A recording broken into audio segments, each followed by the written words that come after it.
పూరా local. Welcome to Pura local. This is Bharathi. ఇవాళ వార్తాపత్రికలోని ప్రధాన వార్తల గురించి తెలుసుకున్నాం. ముందుగా ఈనాడు చూసుకున్నట్టయితే పహల్గామ్ ఉగ్రదాడి సూత్రధారి సులేమాన్ హతం. పహల్గామ్ ఉగ్రదాడికి ఎవరైతే మెయిన్ ఉగ్రవాది ఉన్నాడో తను హతమైనట్టు కూడా మనం ఇక్కడ వార్త చూసుకోవచ్చు. ఆపరేషన్ మహదేవ్ తో మట్టుపట్టిన సైన్యం. సోనా మార్క్ టెన్నెల్ దాడి, ముష్కరుడు మృతి, మరో ఉగ్రవాది ఎన్కౌంటర్. ఉగ్రవాదంపై పోరులో ఎంత దూరమైనా వెళ్తాం, లక్ష్యం సాధించాకే సింధూర్కు విరామం, పౌరులకు నష్టం లేకుండా జాగ్రత్త తీసుకున్నాం, ఎవరి ఒత్తిడి మనపై లేదు, లోక్సభ చర్చలో రాజ్నాథ్ సింగ్ స్పష్టీకరణ. ఇక మరిన్ని వార్తలు చూసుకుంటే ఇక తెలంగాణకు సంబంధించి బీసీ రిజర్వేషన్ల అంశం అయితే ప్రస్తుతం కీలకంగా మారింది. దానికి సంబంధించి ఇక్కడ అప్డేట్ చూసుకుంటే ఢిల్లీలోనే తేల్చుకుంటాం, బీసీ రిజర్వేషన్లపై మంత్రివర్గ సమావేశంలో నిర్ణయం. ఆగస్టు 5, 6, 7 తేదీల్లో ఆందోళనకు కార్యాచరణ. హస్తినకు వెళ్లనున్న సీఎం, మంత్రులు, కాంగ్రెస్ ఎమ్మెల్యేలు, ఎమ్మెల్సీలు, ఎంపీలు సైతం. మీరు అటా ఇటా కృష్ణా జలాలపై వివాదం కేసులో కేంద్రానికి సుప్రీంకోర్టు ప్రశ్న. విచారణకు ఆగస్టు 19కి వాయిదా పడింది. హైకోర్టుకు 4 అదనపు న్యాయమూర్తులు. ఇక్కడ చూసుకుంటే 18 ఏళ్ల తర్వాత నెల ముందుగానే గరిష్ట స్థాయికి సాగర్ నీటి మట్టం. నేటి 3 మంత్రుల చేతుల మీదుగా నీటిని విడుదల. మరో పత్రికలోని ప్రధాన వార్తలు చూసుకుందాం. ఇక్కడ కూడా తెలంగాణకు సంబంధించి బీసీ రిజర్వేషన్ల అంశమే మనం ప్రధానంగా చూసుకోవచ్చు. రాష్ట్రపతిని కలుద్దాం, బీసీ రిజర్వేషన్ల కోసం కేంద్రం మీద ఒత్తిడి పెంచుతాం, 3 రోజులు ఢిల్లీలోనే. ప్రత్యేక రైలులో ఢిల్లీకి ఎమ్మెల్యేలు, బీసీ సంఘాలు, నాయకులు అందులోనే ప్రయాణం.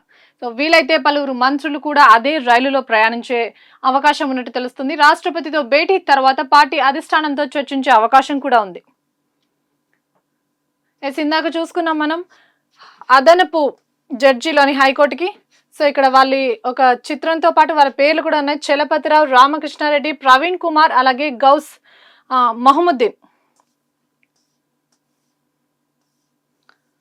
ఇక్కడ చూసుకుంటే ఇటీవల కాలంలో ఈ సరోగసి కుంభకోణం ఏదైతే ఉందో దానికి సంబంధించి సృష్టి క్లినిక్ కి సంబంధించి అనేక విషయాలు బయటకు వస్తున్నాయి.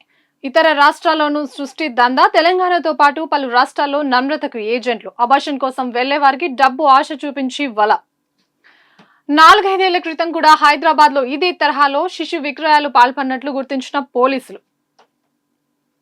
నిందితుల విచారణకు కోర్టులో కస్టడీ పిటిషన్. సృష్టి ఫర్టిలిటీ సెంటర్లో ఏం జరుగుతోంది సార్ అంటూ పోలీసులను ప్రశ్నిస్తున్న పలువురు దంపతులు. ఫర్టిలిటీ కేంద్రాల్లో తనిఖీలు. సృష్టి ఘటన నేపథ్యంలో సర్కార్ సీరియస్. రాష్ట్ర వ్యాప్తంగా 292 కేంద్రాలు, గ్రేటర్లోనే అధికంగా 213 కేంద్రాలు ఉన్నట్టు కూడా పోలీసులు గుర్తించారు. ఇక్కడ చూసుకుంటే దీనికి రిలేటెడ్ గానే ఇంకొకటి చూసుకోవచ్చు మనం, బిచ్చగాళ్లే వీర్యం. అడ్డా కూలీలు అడ్డం, ఫర్టిలిటీ దందాలో వికృతి పార్శ్యాలు. ఇక్కడ చూసుకుంటే అంతర్గత కమిటీ ఏర్పాటు రాజ్యాంగ విరుద్ధమా, అలాగైతే దాని ముందు ఎందుకు హాజరయ్యారు, విచారణ పూర్తయ్యేదాకా ఎందుకు వేచి చూశారు. జస్టిస్ యశ్వంత్ వర్మను నిలదీసిన సుప్రీంకోర్టు. పిటిషన్ లో తన పేరు దాచి XXX గా పేర్కొన్న వర్మ. ఇక్కడ కూడా పార్లమెంట్ అంశానికి సంబంధించిన వార్తే ఉంది. రాజ్నాథ్ సింగ్ చేసిన కొన్ని కామెంట్స్. ఉగ్రవాదాన్ని తుడిచిపెట్టేందుకు ఎంతవరకైనా వెళ్తాం. 22 నిమిషాల్లో పాకిస్తాన్ లోని 7 ఉగ్ర స్థావరాలను ధ్వంసం చేశాం. మన దాడుల్లో కాల బేరానికి పాక్, ట్రంప్ ప్రమేయమే లేదు అంటూ కూడా స్పష్టం. సింధూర్ కు విరామమే, దాయాది తోక జాడిస్తే మళ్లీ ప్రారంభం. మన సైనికుల సత్తాపై విపక్షాల అనుమానమా. లోక్సభలో ఆపరేషన్ సింధూర్ పై చర్చలో రక్షణ మంత్రి రాజ్నాథ్ సింగ్ చేసిన కామెంట్స్ ఇవి. ఇక ఫోన్ ట్యాపింగ్ కి సంబంధించి మనం కొన్ని అప్డేట్ పాయింట్స్ చూసుకోవచ్చు. అప్పుడో మాట, ఇప్పుడో మాట. ఫోన్ ట్యాపింగ్ కేసులో మాట మార్చిన ఆర్ఎస్ ప్రవీణ్ కుమార్. కేసీఆర్ తన ఫోన్ ట్యాప్ చేయించారని గతంలో ఫిర్యాదు. ఇప్పుడు అదేం లేదని వెల్లడి. కాంగ్రెస్, బీజేపీ కలిసే ట్యాపింగ్ చేస్తున్నాయని ఆరోపణ. సిట్ విచారణకు హాజరు.